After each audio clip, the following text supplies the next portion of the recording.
the way my generation has created this world is not very correct. And I feel not proud about what has happened. And the world we give on to the younger generation is not very sustainable. Yeah. So I don't want to complain about the younger people having to be completely green now. I think my generation has to say, okay, we have to change our habits and show that things can be done differently. And it's not pointing with the green finger and saying everything is wrong. Yeah. But that's why I like so much what I do now. It's just a better solution, but I can still supply you with a nice pair of jeans.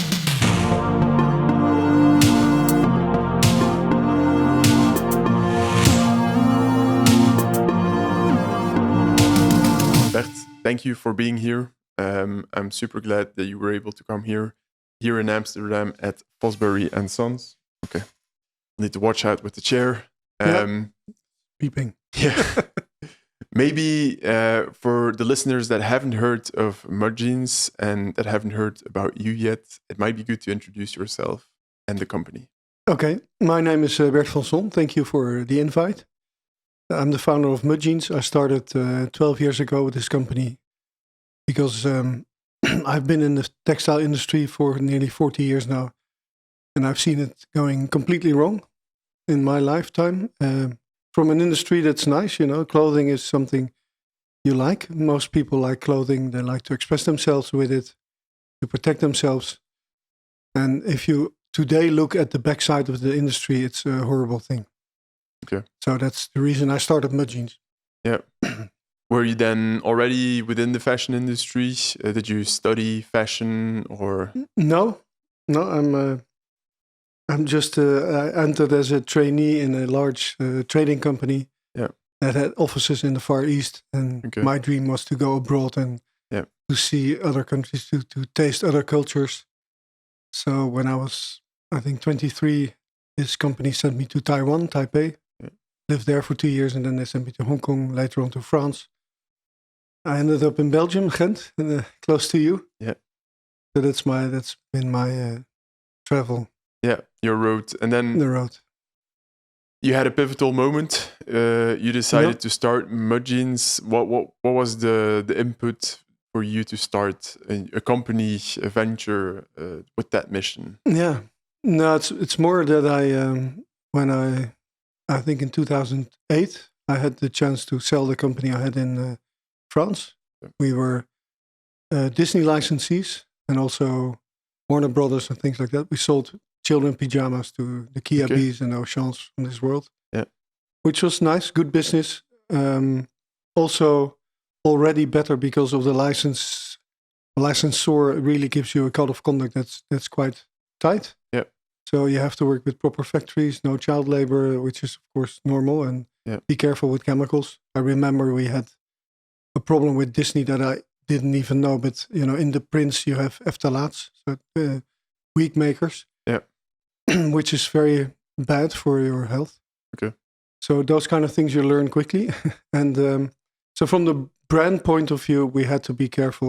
We had to be sustainable and transparent. Yeah. Which is good. I sold that company, or I was co-owner. I sold this company in 2008, 3 months before the crisis, which everybody thought I was very intelligent, but it was pure chance. And it gave me some time free. Did a lot of sailing and traveling, and in that time, you have time to reflect and think about what you've been doing so far with the last 30 years and what has happened and what you've seen going wrong. So little by little, this idea came up to see if I could not, with the money I had in front of me and the experience and the network, see if I could challenge this horrible textile industry and start something completely new and different. Yeah. So that's what I did. Nice. And then how do you start? What product? It's around jeans today, but why jeans, for example? Why the business model? If you want to change something, better go big. Yeah. So everybody has a pair of jeans. It's cotton. Cotton is half of all clothing are made from cotton. And that's where the big trouble starts already on the cotton growth, making cotton. It's also called the dirty crop. and jeans is something that everybody has. So everything in the production from jeans, from cotton to into your cupboard, something goes wrong. Yep. And every stage you can improve. And the more you dive into it, actually, I realized afterwards that I didn't really know much. But the more you dive into it, the more you realize and understand the things that go wrong and where you can improve and do better. So that's why jeans, big volumes. And that's also difficult because you have some really large players. Good challenge, maybe a little bit over enthusiastic to try to do it in the jeans industry. But, that was my plan and that's where we started. And there's a lot of advantages. For instance, I wanted to, if you go into the industry and you want to do things better, you can start with the cotton. You can buy bio cotton instead of organic cotton, instead of dirty cotton, let's say. You can, there's now a different dye stuff for the indigo. Indigo is the dye stuff. There's a dye stuff now that's non-toxic and non-horrible. Yeah. You can use less water. You can wash the jeans. You can bleach them now with ozone instead of potassium. You can do lasering to get this worn out effects. And the list is long. We have a 78-page of sustainability report in which you can read all this. Yeah. But the more you learn about it, the more you realize that every step, the industry has solutions. Yeah. You only have to start using them. And that's where the challenge still is, that we do it. And that's why our buying price of the jeans is, of course, higher, because every little step you take adds up to the buying price. Yeah. So it's a competitive world in which price is also important. And that makes it difficult because our competitors are not really using the same standards. Maybe to ground the listener a bit in a bit of context, today, what does mud jeans do? Because we've been talking around jeans, but not yet around the actual core of it. So sorry for that. We are the first and only closed loop post-consumer waste jeans. Yeah. That means we make jeans from old jeans. I was going to get there. When you do everything right on the making side, I think, in my view, it doesn't stop there. Mm-hmm. You also have to be responsible for the product you put into the market. So we advise our wearers after wearing to send them back to us. So we do that with a deposit. And the thing that really launched us as a brand and made us world famous was that we said you can also lease a pair of jeans. Yeah. This was in 12 years ago, where Uber started and Airbnb and all, Peerby. We really fell into this era of. You can subscribe to lots of things now. Yeah, so that was something that really went well. As a small brand, when you get so much attention, it's of course nice. Yeah. But economically, it's difficult. Still people want to buy jeans because they want to. It's on your skin. It's yours. You really want to have it. Yeah. So the movement from do you need to own a product, or is the performance good enough for clothing is very difficult. But we do it. It's part of our brand. Yeah. We are known for it. We're the only ones still doing it. So we keep going, and it's a nice asset. But the most important is that we take back all jeans, we shred them, we refiber them, and use them in our new jeans. Can you share a bit on the percentages? People buy X amount and then they lease X amount? Yeah, it's been, of course, fluctuating a little bit over the years. But I have to explain that half of our turnover is done with about 300 stores now in Europe. Yeah. And the other half is done online. It's our own web shop, which is quite good. We have now 4 languages on Shopify, and that's working well. So and we only do the leasing online. So half or 1/3 of the online business is leasing jeans. Okay, that's pretty good already. That's okay. And we did try, because we had, of course, shopkeepers like here, the one in Amsterdam, which is quite a big customer, for saying, okay, I've got people coming to try the jeans, and then they smile to me and they say, and now I'm going to lease it online with my jeans. Yeah, that's of course not sustainable. Also, we try to offer them the same possibility to also make the lease contract in the shop and do the leasing there. Yeah. The only thing is that when you are a shopkeeper and you have to do your sales on a Saturday afternoon when your shop is full, you don't want to waste your time on. No. So it's a contract, right? The leasing. It's a small contract. You have to take a few steps to do it. So that didn't work. No, I can imagine. Yeah. Maybe to circle back again and just to see if I understood the time frame well. 2008, you sold parts of the company then to somebody new. It was in the pajamas business and licensing actually of bigger brands such as Disney and Warner Bros. Yeah. You then decided, okay, I've seen lots of things within the fashion industry, lots of things that aren't right. You then took some time off. That's what I understood. Yeah. But then you came back and like, I found my mission. I found the company that I want to go for. Yeah. Was it then immediately clear, like, this is the mission? This is also a for-profit company I'd like to do? Or was there a lot of soul searching and talking to people that happened there? And no, maybe I should have, but no, I just started. Yeah. And we just like that. Yeah, we had our first a pair of men's jeans and ladies' jeans, 3 colorways, lots of sizes. There you start already with realizing how difficult this industry is. Yeah. Because you've got length sizes and waist sizes. And my brother was good enough to share half of his go down with me, where I could put this stuff. And we just started off making a lot of noise with this lease program. Yeah.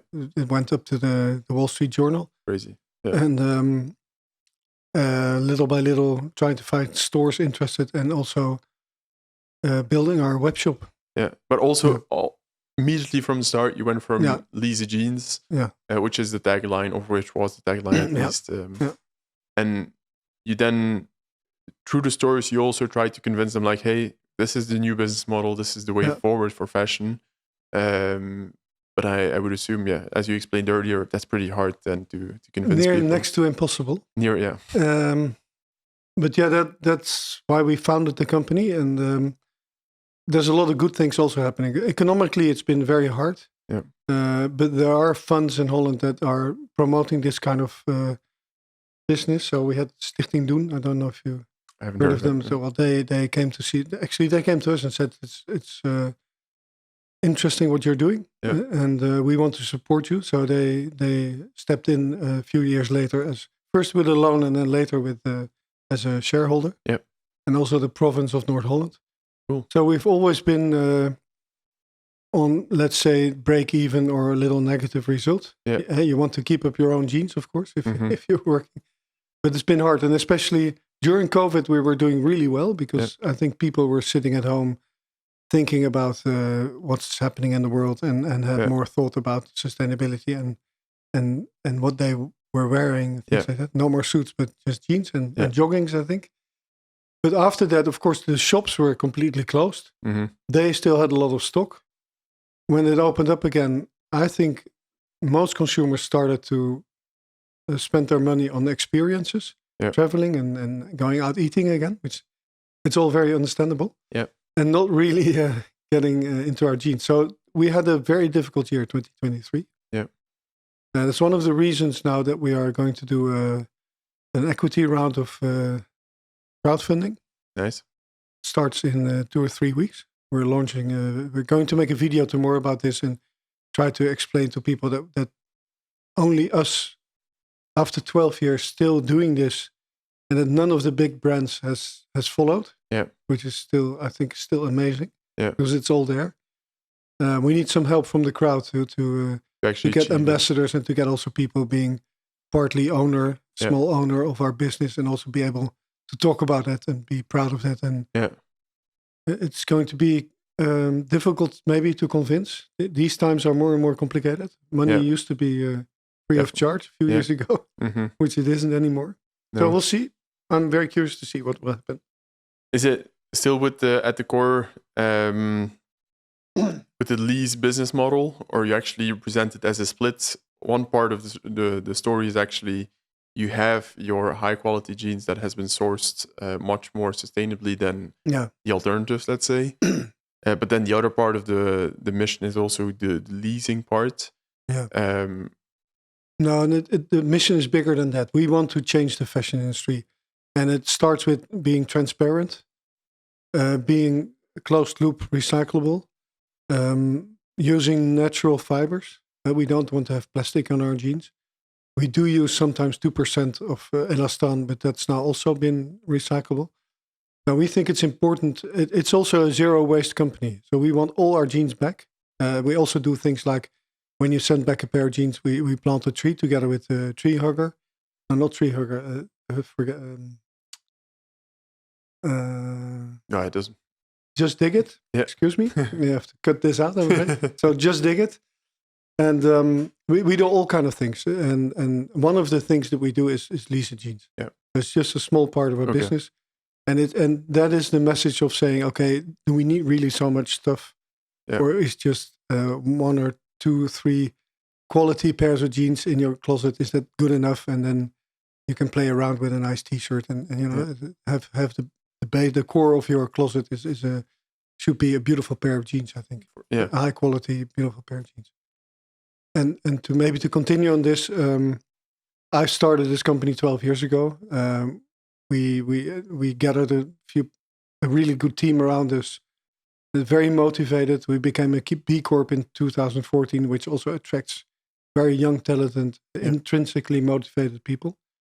But now the time has come. I think 1 year ago, I decided that this company has to grow 10 times bigger. Mm-hmm. And to do that, you need a different sort of management, I think. Yeah. So we have to change our team. The first one to step aside was me. Mm-hmm. So we hired a CEO now with a lot of experience in big business, and she is now leading the company. And I'm trying to be her super advisor, assistant for the time being, and we'll see where it goes. And how's it going? How is that transition for you? It's been difficult. Also because of the market. We don't have good figures at the moment. It's not growing. We've always known growth until a year ago. Now it's like stabilizing and even going a little bit down. That's hard, of course, when you invested in more people and all kind of things that I don't have to explain, but that's difficult. Yeah. And secondly, of course, a change of a very necessary change of focus on being, we were very sustainable, very transparent, only talking about how much water we saved and all those kind of things, which is okay. Yeah. But these are her words, which I totally agree with. We call it the dark green customer. The people that really are interested and really want to change and really say, this is mud jeans fantastic, and we'll buy a pair of mud jeans. And if I get it and it doesn't really fit 100%, I'll still like it because it's mud jeans. Into the lighter green customer who just wants to have a beautiful pair of jeans with a perfect fit, a nice washing, the color, everything, and then likes our story as a number, let's say 7, 8, 9, or 10. Yeah. And that's a big challenge also. That's very difficult. So that has to do with improving all your styles, looking at all the sizes. We were realizing things like, you'll say, how stupid can you be? But ladies' jeans, the bigger sizes weren't selling very well. And if you look really tight into it, you see that the fit wasn't good enough. Okay. Things like that. Yeah. And that's just one thing. And to dive deep into that, to make the perfect product, because you have to excel in everything, in the photography, in the washings, and everything. And that's what we're working on now for the last 12 months. Yeah. And you don't see that result very quickly. No. It takes time. So that's where we are now.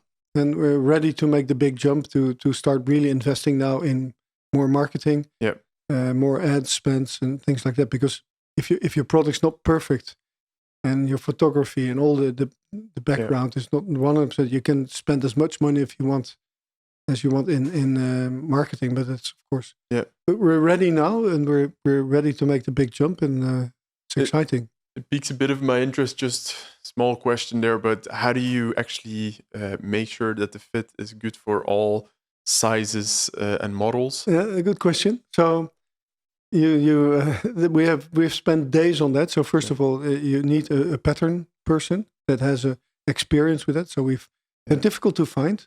Okay. So we found somebody, a lady from Amsterdam, who has been in the jeans industry for years. So that's first. Second, you have to have all sizes of models. You really have to try it on everybody. on a lady that has a size 32 short maybe or long. Yeah. So nobody is, we've got 70 million people in Holland and all 70 million have a different shape. But you try to make it acceptable for as much as possible people. And then, well, this is how you just try and error. You invite people. You invite people. And then you have, I suppose, like models. What is it? Size models? Mannequins. Mannequins, yeah, models. And they try it on, and then you turn around and you look at the butt. Butt is the most important thing. Yeah. So our new slogan now is for every butt a mud. There's nice. a mud for every butt. Yeah. Something like that. So Awesome. I'm so it's been 12 years. You've seen lots of ups, lots of downs. Yeah. But I'm also interested in hearing, like, yes, you had found the mission, you had found the idea, but how do you go from that first cell? How do you go from 0 and let's say up to 1 million? How does it work? How did it go into work for you? Hard work. Hard work. just going to fairs. We've been, we were in 2012. There was this startup fair also called the Ethical Fair. So you had the Berlin Fashion Week with these huge money throwing fashion shows, and then in some electric old building in Berlin, very very alternative ethical fair with some crazy brands like Freitags and people like that, which was a lot of fun. And the thing was nice because I think we had the Minister of Economics coming to that fair, and so it made a lot of noise, although there were only maybe say 30 brands. Yeah.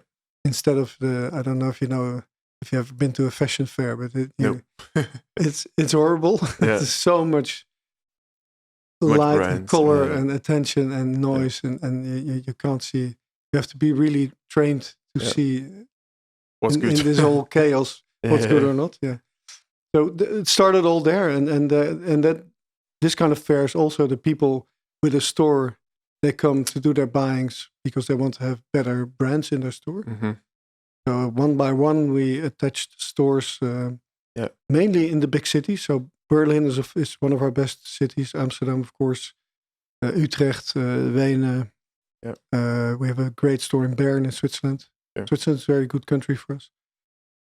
You name those kind of cities, or Paris, are really doing well for us. And so the first reflex was actually selling to stores? Both. Yeah. Also the website. But it goes together. It's clicks and bricks, goes really for this kind of thing. You see that in an area where you have multiple stores, like 3 or 5 stores in Berlin, then you also see the online sales growing. Yeah. That goes together. Yeah. Do you think there is something special about fashion in a way that you would need to pay more attention probably to the more emotional side? I would call it emotional, but much more to the brand side than in other types of products? I think so. One of the things I've learned in my life is forget your own taste, because what I like is not something that maybe you like. You have to try to find a way to make products that are broadly adapted. Yeah. That's one of the things that's important. You have it's very human to make something that you like yourself.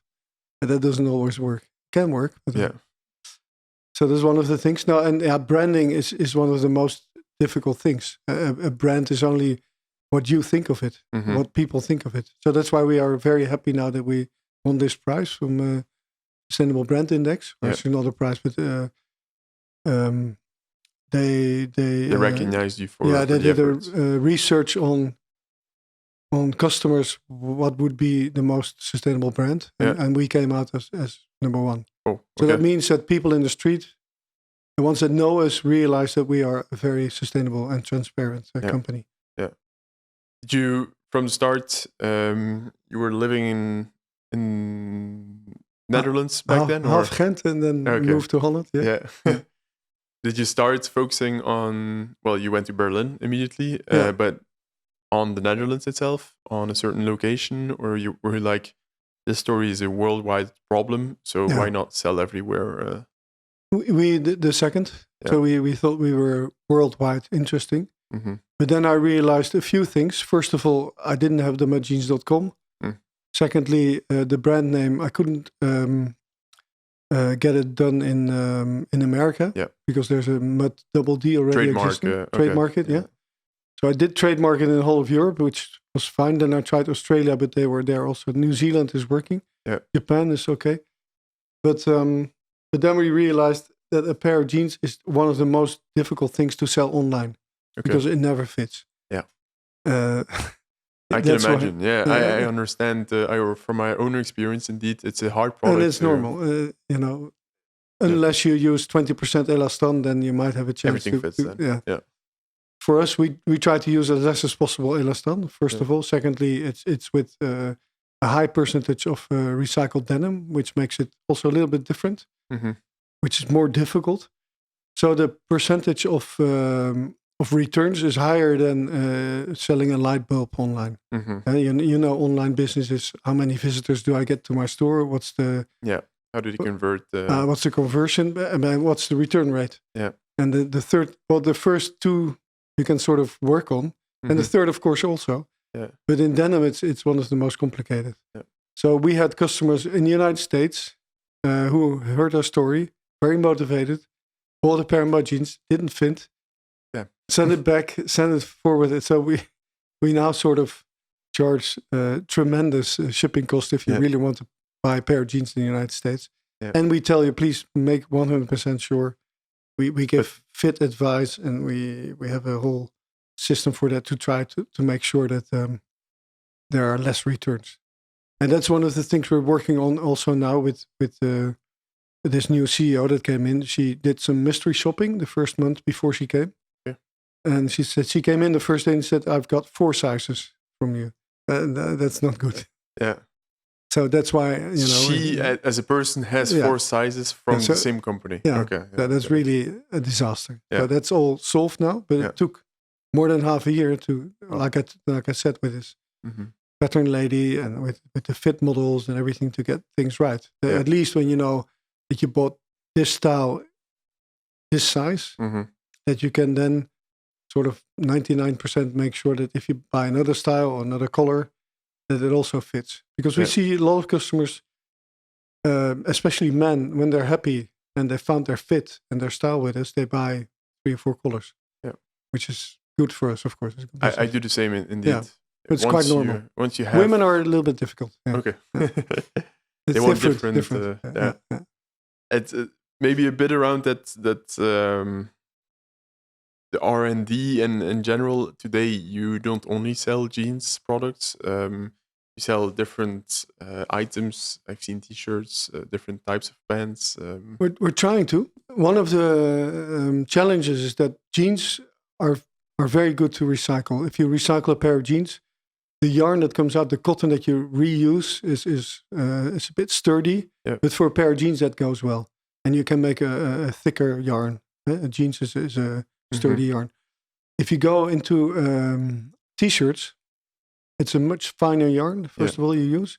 Secondly, it's spinning, so it's a jersey mostly, and it's not woven. So those 2 techniques are completely different. Yeah. So if we want to do T-shirts, we also said our mission is to recycle.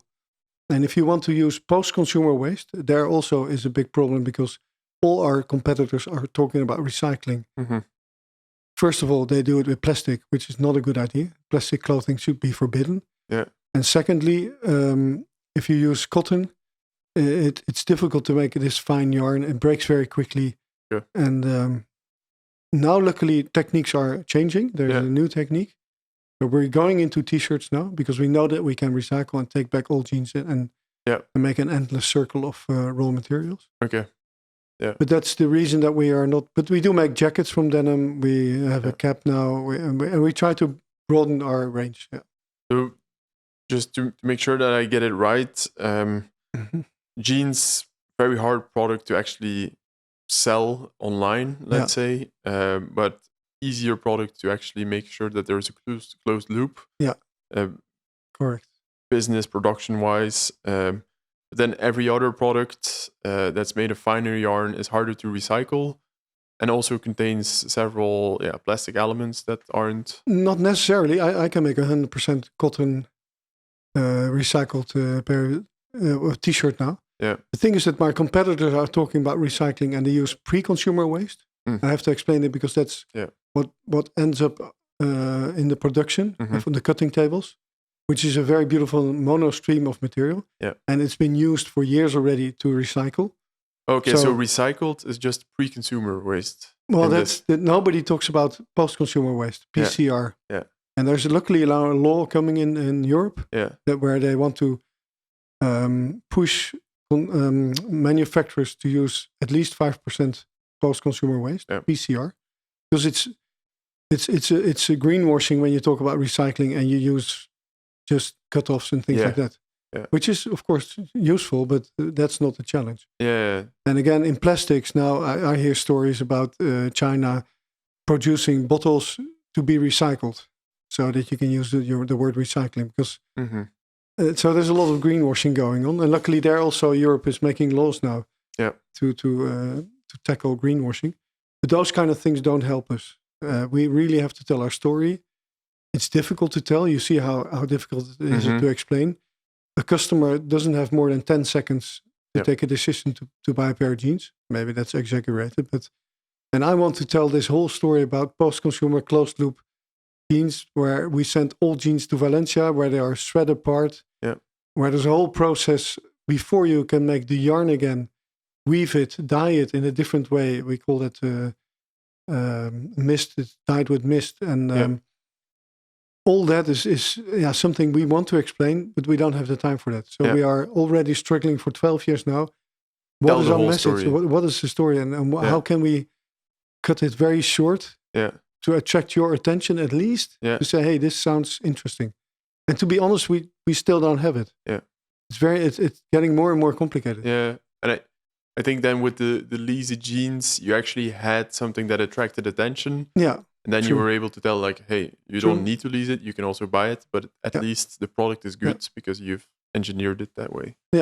That did help. But I think today we have to do better than that. In our marketing message, if one of the listeners has an idea, we would love to hear it. We have to be short and strong. Also in the stores, when you walked into a store and you have to choose the choice between a few different brands, why do we stand out? And what's the tagline? Very quickly to say, we can say, for instance, we save 90% water compared to industry standards. And that's also something we can't say anymore because of the greenwashing laws. We have to say today, we use, I think it's 473 liters of water for one pair of jeans. Oh, you can't say you saved, use. And which is good, but we have to change there also our message. But a normal pair of jeans, I know, takes about 7,000 to 8,000 liters of water. One jeans? Yeah. Oh, with the growing of the cotton, the dyeing, the washing, everything. And so, for you save an enormous amount of water. Because it's recycled? Because part of it, we go up to 40% post-consumer waste. So that's you don't need much water to grow the cotton. And because of the washing, we don't use big machines, washing machines. We do use washing machines, but then they are dry with ozone. And we do use laser, like I said, to give it this worn-out look. And this saves you a lot of water. And the dyeing is now also done differently. So with this it used to go through 13 baths of dye material, and now it's one room with mist, and the cotton takes up the dye stuff here. Everybody can use that now. So the technique is there. The denim producers are all offering this, but it's a little bit more difficult and it's more expensive, therefore. And then it becomes a price question, and the big companies still don't step in. No, they want to keep their margin and want to keep good business. Keep the stakeholders happy. Exactly. Maybe a bit around the manufacturing, the producing part. Was it easy to find somebody to actually go with you in that story? Because as you say, it's a growing story in terms of like new methods are coming. There needs to be lots of R&D. There needs to be lots of actual interest from the consumers to actually buy, so that in the end the manufacturer can invest in this mist room, for example. Yeah. Were you able then to find a good partner, or have you like seen multiple? And No, we started off in Italy. Yeah. With a manufacturer of, and the fabric that time came from Turkey, which was from organic cotton, with no recycled content anymore, because we didn't start up yet with that whole system. But then I realized that this was subcontracted in Albania. I found out later. If you visit the factories and you don't see the sewing, you go, okay, what's happening? But they were beautiful jeans, a very quality. But I wanted to control everything and see everything and have it in-house. Yeah.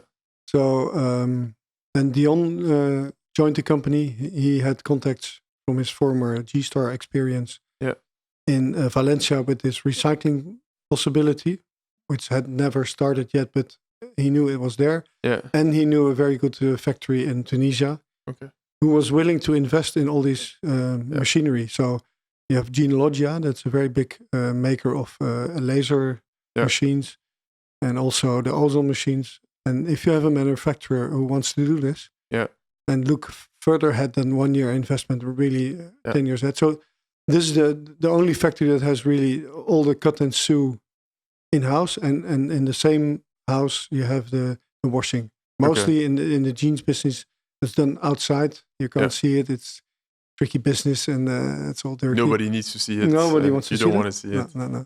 But this one has it all in-house. It's very transparent. Yeah. We've done all the audits there. The Fair Wear Foundation been there, and the best audit we had was for IKEA when we started the cooperation with IKEA. When we made this, I don't know if you've seen it. I've seen it on socials. Yeah. So we actually, I think 3 or 4 years ago, IKEA came to see us, and they said, "You are circular. We want to become circular. Can you help us?" So it's like, nice. This huge company coming to see you and say, "We need your help." I said, "Yeah, of course." Yeah. And a lot of people warned me, "Don't do it," but actually, it's a very good partner. I've now seen IKEA from the inside, and all the steps they take to make sure that on the production level everything is correct. So they've seen all our factories, the manufacturer of the fabric, but also the manufacturer of the covers of the clip-on couch. Yeah. And that was one of the most difficult audits we had. And we had to make some adjustments, and they open up really everything. The books, what you pay to your people making the jeans, the chemicals you use or don't use, how much water, crazy, everything. Yeah. Are you today a B Corp status? We're best for the world, B Corp. Nice. I think we're the highest scoring denim company in the world on B Corp level. We were the number one of all 7,000 B Corps on environment for half a year, but somebody overtook us now, I think, which is great. Yeah. But now we're a very high scoring B Corp. Yeah. Nice. How do you like the certification, the status, just the philosophy in general around? I'm a big fan. I'm actually going to do a course in a month for to become a B Corp leader, and to be able to be also a consultant on B Corp. I'm really looking forward to do that, because my 7-8 years experience with B Corp has been firstly surprising, because we went through all the list and said, okay, a lot of things we do already, so that's points. So we immediately were B Corp from the start, because we could make these 80 points without making any adjustments. Yeah. And then the challenge is on to say, okay, what can we do better next year? And how can we become a better B Corp? And this challenge is nice. And one of the things I learned is being a B Corp, and maybe also because we're a fashion company, but it attracts a lot of young talent. It opens up doors. We talk with each other, like you've interviewed Dopper now. Yeah. Tony Chocolonely, they're all in reach to discuss things and challenges that you both have. We all have the same challenges, and we can help each other solving them. Yeah. So it's a fantastic network worldwide. Yeah. I remember traveling And then the B Corp community there, where I went, said, okay, Mr. Van Son from Holland is coming, B Corp, let's organize an evening. So it's really good things are happening. Yeah. Awesome. Good to hear. And so you then really believe in the philosophy of like, actually to do good, you need, or a business really helps because the impact can be greater than, for example, having a non-profit or... But it's in Dutch, it's called meervoudige waardecreatie. Yeah. How would you say that in English? It's not only multiple value creation. Yeah, it's well, what's value? So if your company has as only a target to make as much as possible money for the shareholders, I think that's over now. Those days, I think we have more gains to do as a company, and we should be responsible for what we are doing as a company. You have to be transparent, and also, and I think if you want to exist as a company in the coming 5-10 years, if you don't have a purpose, or if you don't have really a goal to do things better in the future, I don't think you have a chance to survive. Okay. One of the guys that explains this very well is Abdelaziz from Good is the New Cool. He has a really good TED talk about this and wrote a book about it. Nice. That companies that don't have a mission, you can forget about it. And the good thing about B Corp, I think, is that it's not only a certification, but it's also a way of thinking. You have to change your statutes of the company. Yep. It's really... is it easy in the Netherlands? Because I know in Belgium it's incredibly hard. They're still not there. Like to change the actual statutes of your company towards... You have to go see the notary and that's it. Yeah. And then have certification and do the whole certification. That takes a while, right? Doing the whole certification, the checklist. That's a nightmare. It's a lot of work. It's an actual investment also from your side as a company. Yeah. You will put time and effort, resources towards it. Exactly, yeah. But you actually believe it helps you in the community then, the community of other entrepreneurs. Also, yeah. And also talent, many things. And also for internally in your company to explain... better what you want to do. It gives you a lead to say, okay, guys, and if you go through the list, all the demands they have, many of them are, you can change your light bulbs into, so that was 8 years ago, was into LEDs, for instance. Things like that, which is very simple. Yeah. But if every company in Holland would do that, or today I think it's done, that's not important anymore, maybe a bad example, but there are things that we can change easily. There are small fixes, but can have a huge impact if everybody does it. I think so, yeah. So, and then of course the next stage is making really the more difficult decisions. I remember Dopper. There's of course also, you can say a lot of things negative also about B Corp.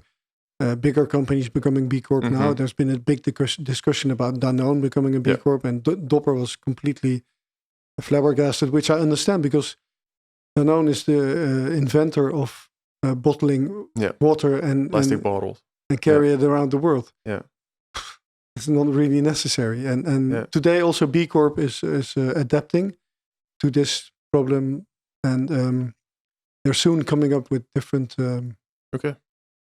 Interesting. I can't really release everything, but there's going to be changes there also. Nice. So they are flexible and adapting to the time of today. What I'd like to dive a bit deeper into is, we've already alluded to it a few times, but what's really interesting for us is, so we're an agency, we're all about commerce, we're all about e-commerce, having your online store, we're about having your own flagship store, selling through retailers, selling through other distributors, for example. I'm interested to hear how do you tackle it, because you've spoken around New Zealand, Australia. Yeah. How do the sales channels look like for you, and which one is actual as of today? I think you've already alluded to it, but the most important part, and what will be the most important for you in the coming years? Yeah. Now, to be honest, our market is in Europe, mainly Holland, Germany, France, Switzerland, Austria, and the UK used to be a good market, and now it's become a little bit more difficult with Brexit. Yeah. But we're trying to find solutions for that. That's our market, and it's also our politic to not to go too far away. We don't want to ship all jeans over the oceans. So I think it's better to in the future if it grows bigger to create hubs in different stages, in different parts where you can do the recycling more locally. Yeah. I don't believe in carrying around waste around the world. Mhm. So we have to find a Yeah. solution for that. Yeah. And what was your question? Because No, just around the sales channels. I think Yeah. you've spoken around the online store. We've spoken around the retailers. But I'm interested to hear which one of those and which one do you have? Because you already said we're focusing on Europe. Do you have like a distributor then, for example, for your brand in like the whole of Australia?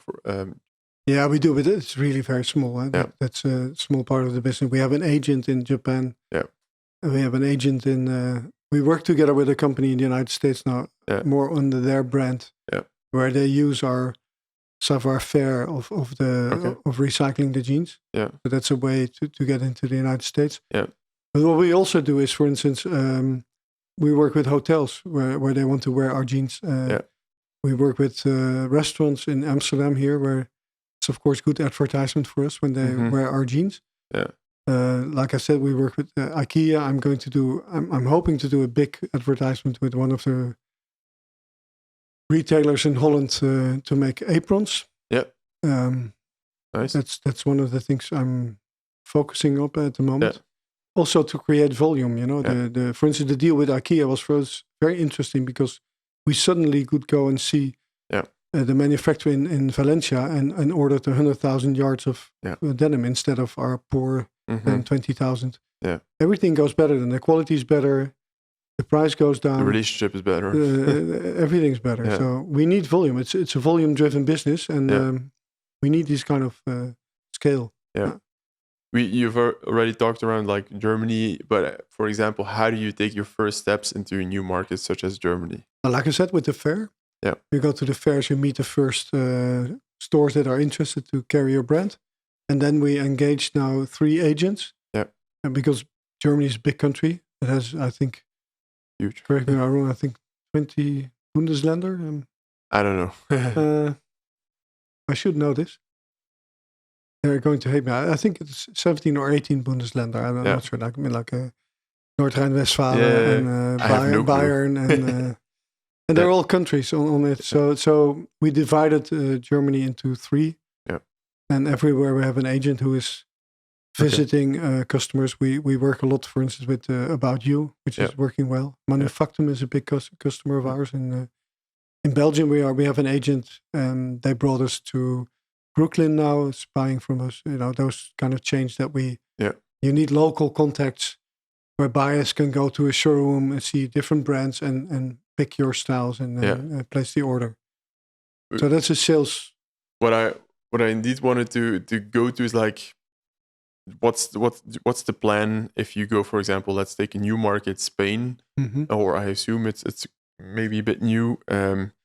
Your plan would be first go to an agent or go to a fair, meet agents, scout agents, talk to people, get local contacts, onboard new stores, and then expand online, for example, or is there like no? That's more or less the way it should go. We tried Spain, didn't work. You know why? I think the more south you come into Europe, the more difficult it becomes. Okay.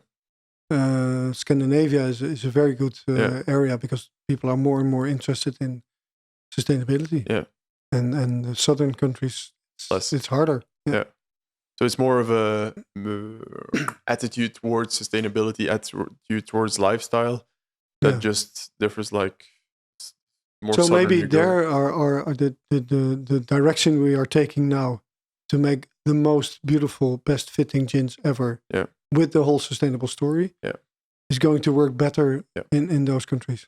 Because it's first the most and the best fitting jeans, and then afterwards we'll tell you it's the best sustainable jeans there is. Yeah. But the first focus is... There's a lot of survey about this. You can look it up. And we have one very known one which has it all enlisted. And number 1, I think, is the fit. Yeah. The choice of buying a pair of jeans. The 2 is the color, the softness of the material, the price, the availability. And the list goes on until number 14.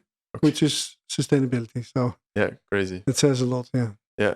So it in a way it is something to get people in, to get their attention. Mm-hmm. But then in the end, the product needs to be amazing. Yeah. It needs to tick all the boxes. Yeah. And then if it's sustainable, only then that's a small plus. Thing. Yeah. Well, that's and I hope in the future, of course, that we are ready when this becomes top of mind for customers. Yeah. But to be honest, it isn't at the moment. No. Okay. Have you seen, because you've been in the business now for 12 years, have you seen a shift somehow, like younger consumers being even more interested or not? No. Okay. No. Younger consumers are actually going in the other direction.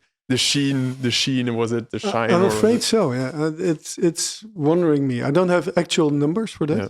I should be able to have, but I don't.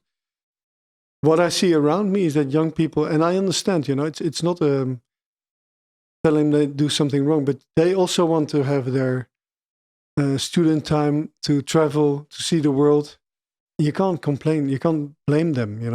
I've done it myself. I really like to travel also, and I try to, of course, fly less and take a train if possible, buy an electric car, things like that. But still, there's this urge of,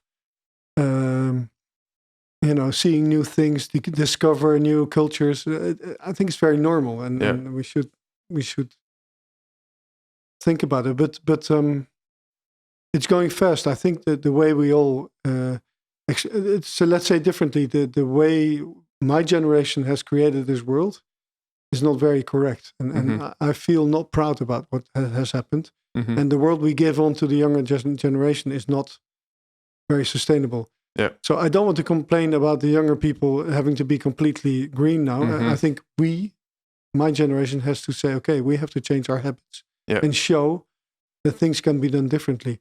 And it's not pointing with the green finger and saying everything is wrong. Yeah. But that's why I like so much what I do now. It's just a better solution, but I can still supply you with a nice pair of jeans. It's a little bit more expensive, but not much. But I can still offer you a very nice pair of jeans without telling you, hey, John, you're an asshole if you buy something else. And no, I just give you a choice. Yeah. And I hope that you find it interesting enough to buy our pair of jeans. Yeah. And so that's my aim. And I think we should all look at it like that. You know, if you buy a car, I drive a Tesla because I think it's a fantastic car. It looks good. And maybe that's also not the most sustainable, but it's already a step in the right direction. Yeah. Perfect. Yeah. I think what I'm interested to hear is of course, the what's next question. You have the jeans. There's still a lot of work to be done within the denim area, I suppose. No, we're very far. Yeah. I didn't mention actually today that we are, sorry to interrupt you, but this is important. Our dot on the horizon is to make a pair of jeans 100% made from all jeans. Okay. So 100% post-consumer waste pair of jeans. Yeah. And we are working on that together with the University of Saxion, who are the inventors of Saxcel. And Saxcel is a different way of recycling cotton. So what we do is called mechanical recycling. So really, you have to see the shredder tearing it apart, the rough stuff. And they invented, and some other people also, it's called chemical recycling. Sounds very bad, but it's a closed loop system where you reuse the chemicals. The chemicals. And it comes out then as a sort of a pulp, same as you make bamboo, and then you can make fibers out of this, which can be longer and stronger. The only thing is that they look like viscose more, and you can't make a nice pair of jeans. But we invented then if you mix both techniques, mechanical and chemical, then you can still make a very nice yarn, a strong yarn, and it's 100% post-consumer waste. Okay. So we did it now, and 1 square meter of fabric we have. Yeah. We still have to test it and see how it dyes and how it wears out and how it shrinks and all those things. But we made it.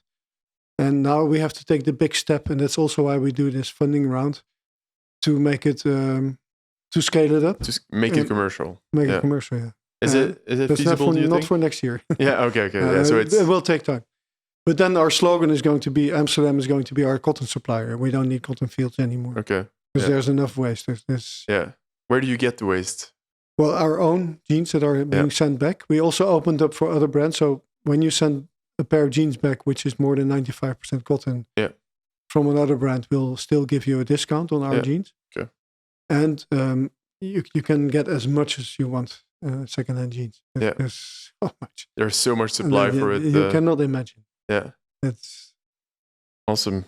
So that's the what's next is making sure that you have that 100% post-consumer waste. Complete closed loop in terms of like selling it, making it, remaking it, and going back. Yeah. Crazy. That would be nice because if you have the energy, you can keep on doing it for 1,000 years. Yeah. This is actually the Ellen MacArthur slogan, which I like a lot. Yeah. Circular economy. I like the circular economy really as a solution for many things. Yeah. And I then use it in clothing, but it goes, of course, for everything. And it's a solution, not saying everything is bad and we should stop. No, it's just a solution of being smart, taking back old telephones, recycle it, use the raw materials, and go on. It's such a big problem, or like making sure that it happens is such a big endeavor. Yeah. Do you see yourself doing other things next to it, you personally, but also Mud Jeans? We've talked a bit around t-shirts, for example. And we're going to make t-shirts and sweatshirts now. Yeah. And hoodies. Because it's necessary to actually, I would say then, I would believe or understand it as you need to do the other elements to actually make it a bigger business, to actually reach that higher up goal. Well, again, you can take it back to visitors to your website. Yeah. If I offer you a nice pair of jeans, but on the side a beautiful sweater, round neck, with a gray collar and partly recycled, I think I can catch you. It's interesting. And then again, you get to the basic rules of internet sales. Yeah. Visitors. Average order value. And there you go. So if we can double our turnover like this, of course, growth is a dirty word, but in our, if we take a part of the market from other brands that are completely linear, then I don't dare to say that we want to grow. Yeah. We need to grow because we need to be sustainable. We need to be there next year also. Yeah.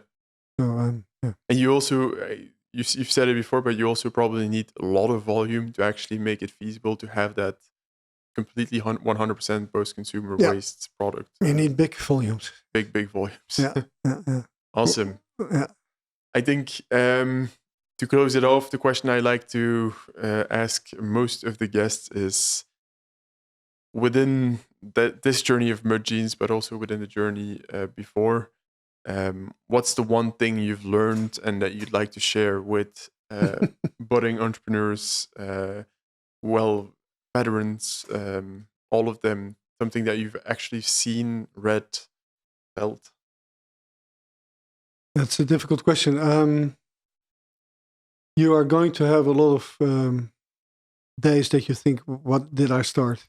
And am I really going to keep going? And those are the days that you really have to say, no, I have this idea. I still believe strongly in it. And I keep going.